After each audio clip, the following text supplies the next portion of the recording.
Hi, Yuya here. Now you are listening to a song mixed by me with free plugins.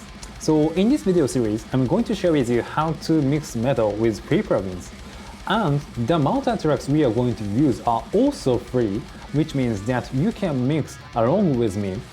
So if you are struggling with metal mixing, so please download them and then practice along with me. So without further ado, let's get started. Okay, so before we start actual mixing tutorial, I have to talk about two things. First one is drum routing. Second one is master bus processing. So okay, let me talk about the first one. Okay, so first one, drum routing. So I always separate drums into three mics. So the first one is close mic, second one is overhead mic, third one is room mics.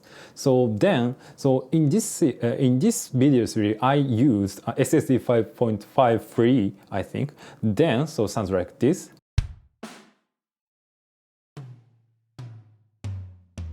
Then actually, I didn't use Splash and China in this song. However, so you guys don't have to think about it. And then, actually, so I separated into three categories, as I said earlier. Then, so because of that reason, so if I listen to overhead and room mics at the same time,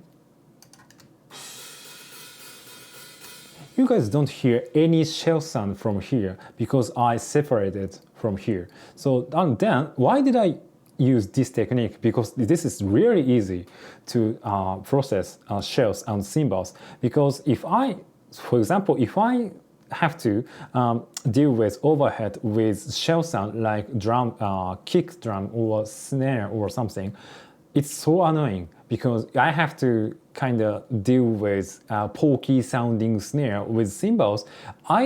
I want to deal with a snare. I want to deal with cymbal only. So I don't focus. I don't want to deal with snare and snare with cymbals. This is so annoying. That's why I separate them into two categories, cymbals and shells as completely.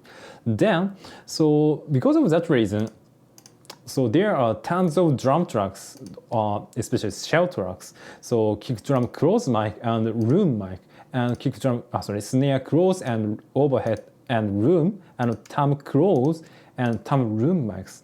So this is kind of weird because in real life, we don't have any kind of solo kick room mic or snare solo room mic or something like that, because room mics have always have kind of cymbals or other sounds. So it is unreal, completely unreal. However, as you guys see that it's not real drum, so then I don't care. So I love easy mixing. I hate kind of complicated mixing session. I always organize project as simple as possible. So that's why I separate cymbals and shells and close overhead and room mics. So it's really easy to deal with. So if you are struggling with a drum mixing, so then this technique probably helps you. So if you haven't tried it, so please try it out. Yeah, probably helps you out. Then second one is master bus processing. I always start mixing putting trim plugin with -6 dB to get headroom on master bus, because I hate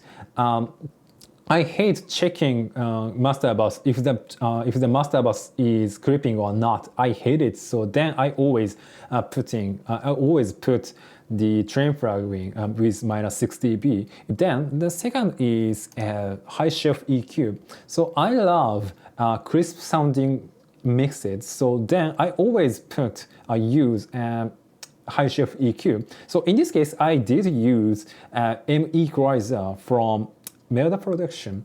Then so I set high shelf EQ at 8 kHz with 4.13 dB. So yeah, so okay, so let's compare to without and with. Okay, without, then after with.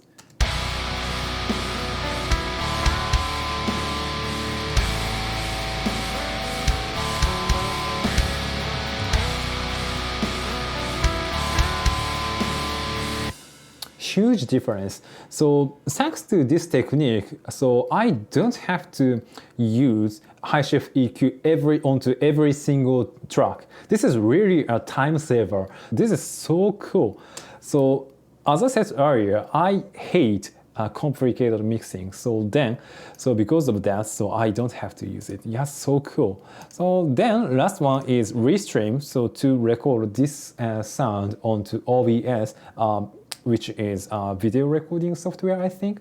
But it doesn't affect mix itself, I think. So then you guys don't have to think about it. Okay, so that's all. So then let's move on to the kick drum processing.